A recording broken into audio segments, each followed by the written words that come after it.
قلوبهم بذکر اللہ،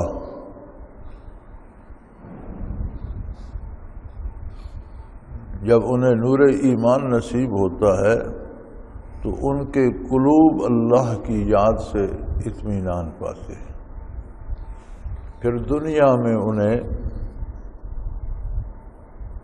ان کا مقصد صرف اللہ کی یاد کو دل میں اتارنا ہوتا ہے، اور یہی ان کی منزل ہوتی ہے، اور اس سے انہیں قرار نصیب ہوتا ہے۔ الا بذکر اللہ تطمئن القلوب، خوب اچھی طرح جان لو صرف اللہ کی یاد سے دلوں کو قرار آتا ہے۔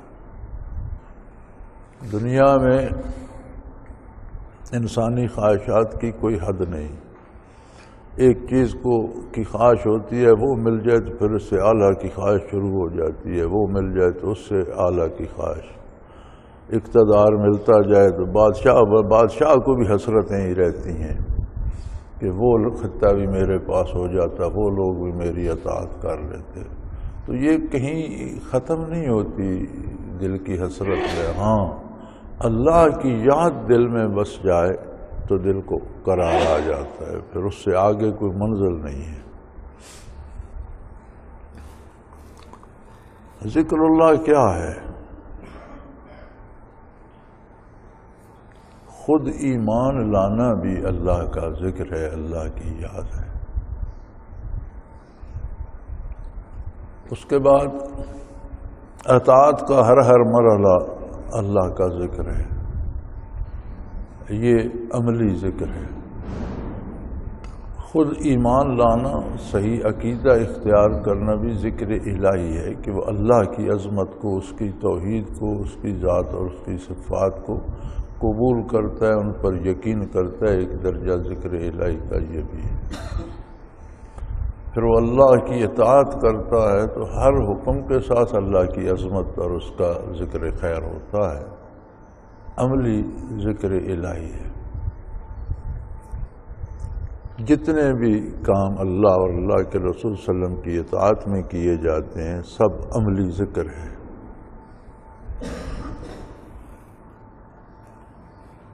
پھر جتنا زبانی اللہ کو یاد کیا جاتا ہے، نیک بات کرنا بھی ذکر الہی ہے، برائی سے روکنا بھی ذکر الہی ہے، نصیحت کرنا بھی ذکر الہی ہے۔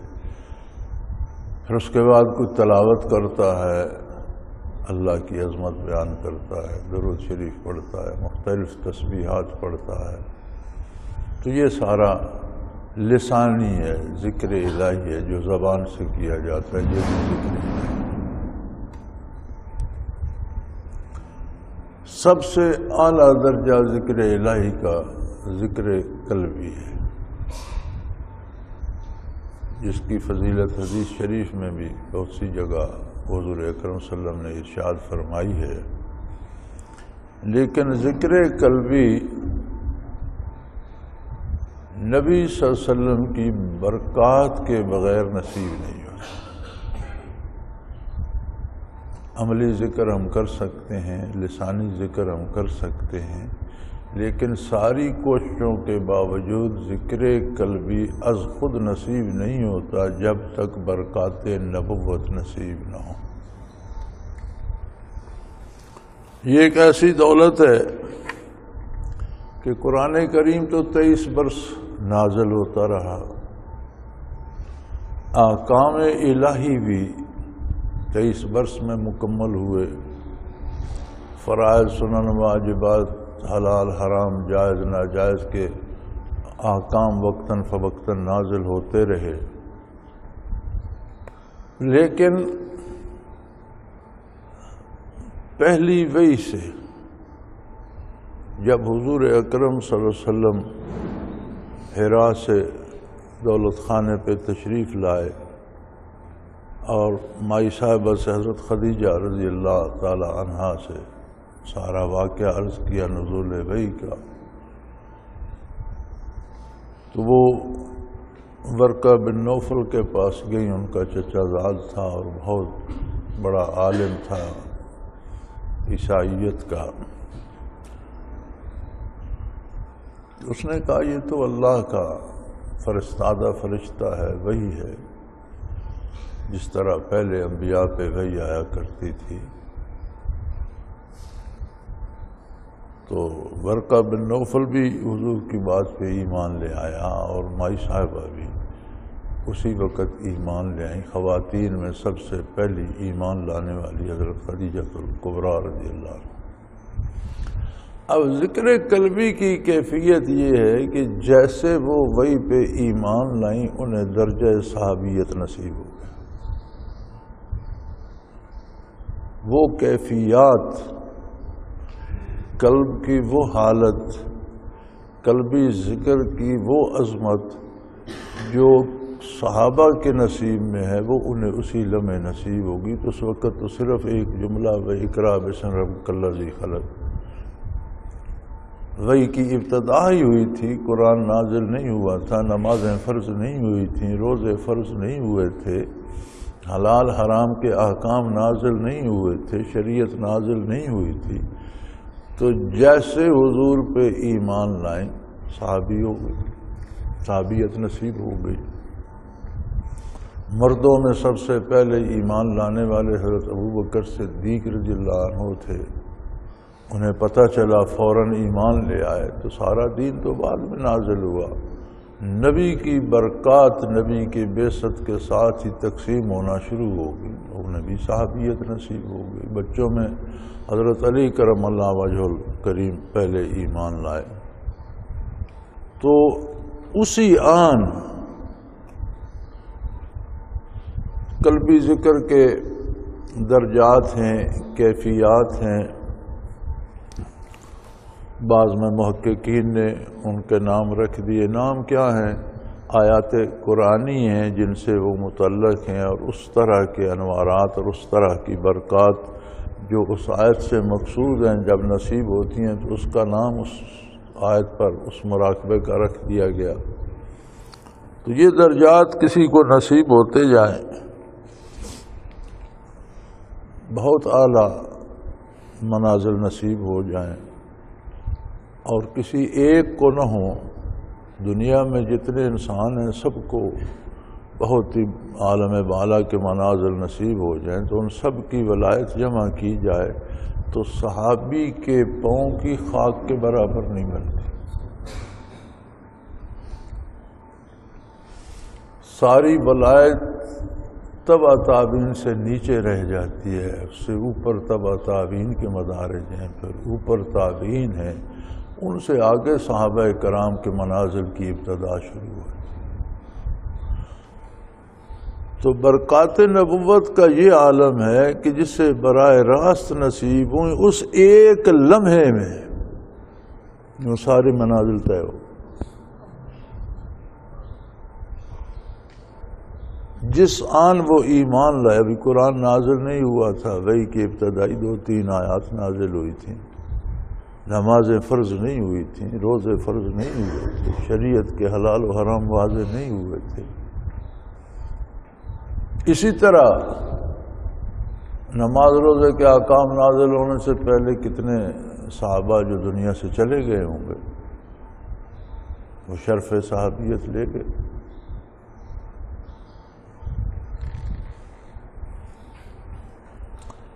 غزوہ خیبر میں ایک واقعہ بیان فرماتے ہیں کہ مسلمانوں نے محاصرہ کیا ہوا تھا خیبر کا، تو ایک حبشی غلام تھا کسی یہودی رئیس کا، وہ اس کی بکریاں لے کر قلعے سے باہر نکلا، تو اس نے لوگوں کو دیکھا، بے شمار لوگ ہیں، مسلح ہیں، تلواریں سوتی ہوئی ہیں، قلعے کو گھیرا ہوا ہے، قلعے کے اندر بھی ہر بندہ ذرا بختر پہنے ہوئے، تلوار ہاتھ میں لی ہوئے، تو سادہ سا آدمی تھا، وہ بڑا پریشان ہوا۔ اس نے کہا یہ کیا ہو رہا ہے؟ ہم بڑے امن سے رہ رہے تھے، کوئی اس طرح کی بات نہیں تھی، یہ کیا ہو گیا؟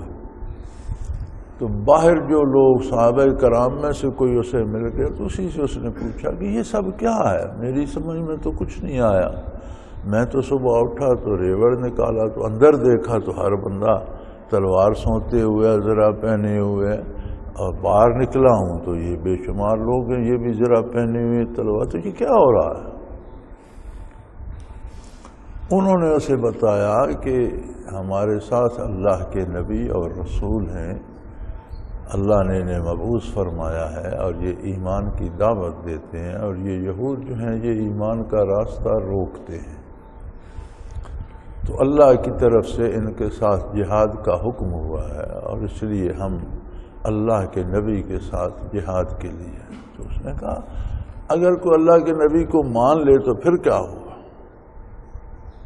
جو مان لیتا ہے اسے اللہ کی رحمت نصیب ہوتی ہے، اس دنیا میں بھی اسے عظمت نصیب ہوتی ہے، اور جب دنیا سے جائے گا تو اللہ کی اعلیٰ ترین جنت میں اسے جگہ ملے گی۔ تو اس نے کہا پھر مجھے اپنے نبی کے پاس لے چل۔ وہ حضور اکرم صلی اللہ علیہ وسلم کے پاس لے آیا۔ اس نے ایک سوال عرض کیا خدمت عالی میں کہ یا رسول اللہ، اگر میں آپ کو نبی مان لوں تو میں مر جاؤں تو پھر مجھے بھی جنت نصیب ہوگی؟ فرمایا بے شک۔ پھر اس نے عرض کی یا رسول اللہ، میرے پاس بکریاں ہیں کچھ، میں ایک یہودی کی بکریاں باہر لایا ہوں، تو ان کا میں کیا کروں؟ آپ صلی اللہ علیہ وسلم نے فرمایا انہیں قلعے کی طرف ہانک دو، یہ اندر چلی جائے۔ اس نے کہا مسئلہ ہی حل ہو گیا، مجھے بھی کوئی زرہ تلوار دی جائے، میں بھی جہاد میں شامل ہو جائے۔ اس نے بکریاں ہانک دیں، وہ اللہ کی شان ساری سیدھی قلعے کے دروازے پر گئیں، محافظوں نے تھوڑا سا دروازہ کھولا، اندر چلی گئی، جیسے حضور نے فرمایا تھا خود بخود ساری واپس چلی گئی۔ مجاہدین میں شامل ہو گیا اور اسی دن شہید ہو گیا۔ نہ اس نے ابھی نماز سیکھی ہے، نہ وضو کا طریقہ سیکھا ہے، نہ کوئی نماز کا وقت آیا ہے، نہ اس نے کوئی سجدہ کیا ہے۔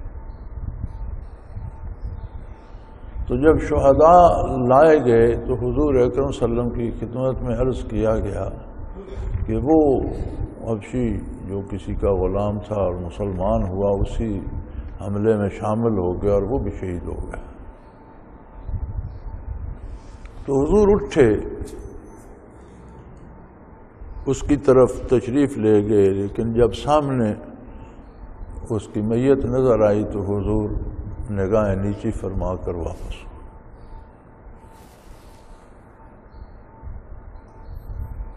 اپنے خیمہ اطہر میں تشریف لے گئے۔ عرض کی یا رسول اللہ، آپ اس کی خاطر تو تشریف لے گئے تھے، پھر آپ اس کی میت کے پاس تشریف نہیں لے گئے۔ تو آپ میں جیسے سامنے ہوا تو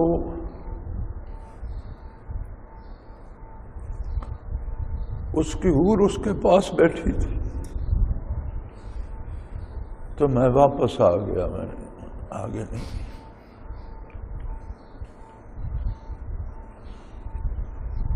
یہ سارے منازل پانے کے لیے وہ ایک ذرہ برکات نبوت کا چاہیے۔ حقیقی ذکر قلبی جو ہے، یا قلب ذاکر ہو جائے، یا قلب وجود کے ذرات کو ذاکر کر دے۔ قلب جب ذاکر ہوتا ہے تو اس کے ساتھ دوسرے لطائف منور ہوتے ہیں، حتیٰ کہ سلطان الاذکار تک جاتا ہے، تو پھر بدن کا ہر سیل ذاکر ہو جاتا ہے۔ اور 10 کھرب سیل ہوتے ہیں ایک وجود میں، تو سلطان الاذکار اور 7واں لطیفہ بھی جس کا منور ہو جائے، وہ ہر لمحے 10 کھرب بار اللہ کہتا ہے۔ یہ تو جب آنکھ بند ہوگی تو آنکھ کھلے گی، تب پتہ چلے گا کہ یہ کتنی عظیم دولت ہے اور اس کی قیمت کیا ہے۔ یہاں تو اللہ اللہ کرنے والے کو بے وقوف سمجھا جاتا ہے کہ فضول چیزوں پہ وقت ضائع کر رہا ہے، اسے کیا مل رہا ہے؟ نہ اس سے کوئی موٹر حاصل ہوتی ہے، نہ گاڑی ملتی ہے، نہ عہدہ ملتا ہے، نہ دولت ملتی ہے، پتہ نہیں یہ کیا کر رہے ہیں۔ لیکن یہ جس بازار کا سکہ ہے وہاں پہنچے گا تو پتہ چلے گا کہ اس کی قیمت کتنی ہے۔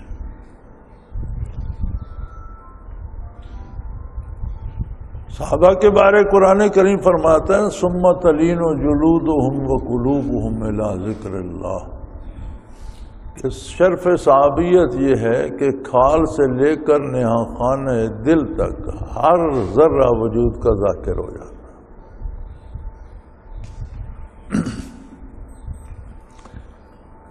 ذکر کا یہ درجہ جو ہے یہ پانے کے لیے برکات نبوت شرط ہے۔ جب تک حضور اس عالم میں جلوہ افروز تھے تو صحابیت کے لیے شرط یہ ہے کہ ایک عالم بھی ہو اور ایک جگہ یکجا بھی ہو۔ حضور کی نگاہ اثر اس وجود پہ پڑ جائے یا اس شخص کی نگاہ حضور کے وجود عالی پہ پڑ جائے تو یہ ایک نگاہ کافی۔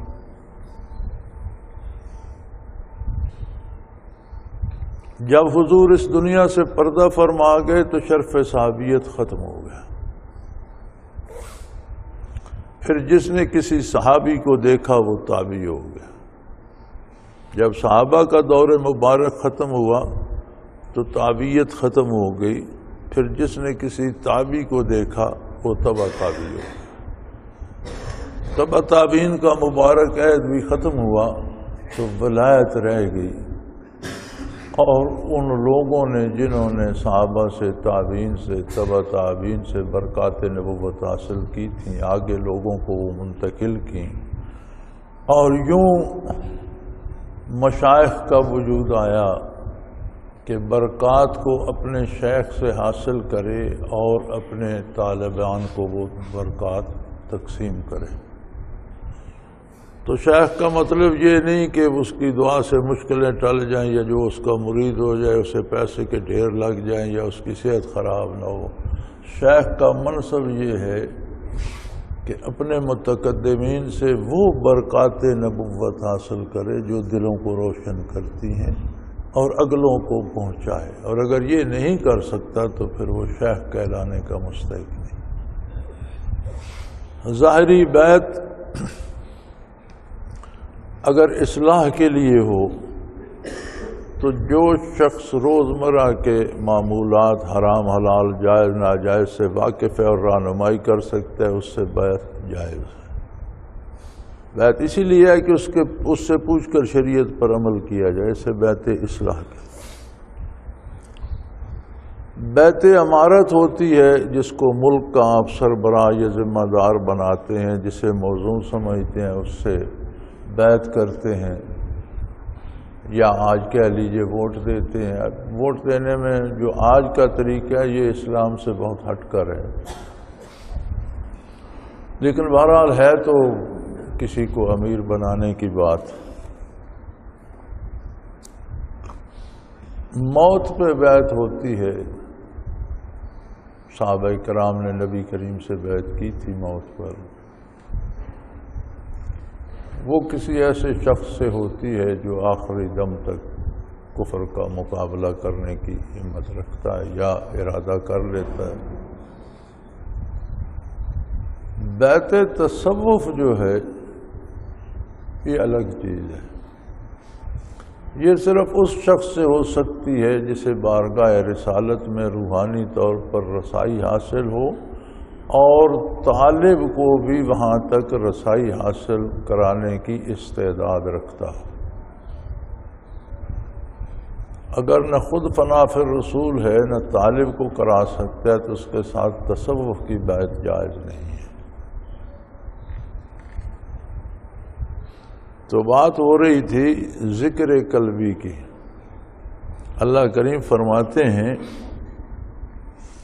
کہ جنہیں نور ایمان نصیب ہوتا ہے یا جن کو اللہ ہدایت نصیب کرتا ہے، جن پر اللہ کرم فرماتا ہے، انہیں ذکر قلبی نصیب فرما دیتا ہے جس سے ان کے دلوں کو اطمینان ہوتا ہے، ورنہ دنیا کی کوئی چیز کوئی نعمت دل کو اطمینان نہیں دے سکتی۔ جو منزل بھی مل جائے پھر دل کی طلب اس سے اگلی منزل پہ ہوتی ہے۔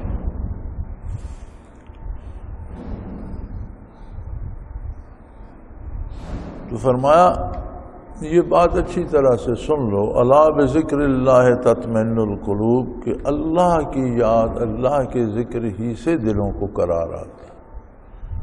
یہ وہ منزل ہے جہاں آ کر آگے کی ہوس نہیں رہتی، اسی میں ڈوب ڈوب جانے کو دل کرتا ہے، اس کے علاوہ کوئی چیز نگاہوں میں جچتی نہیں۔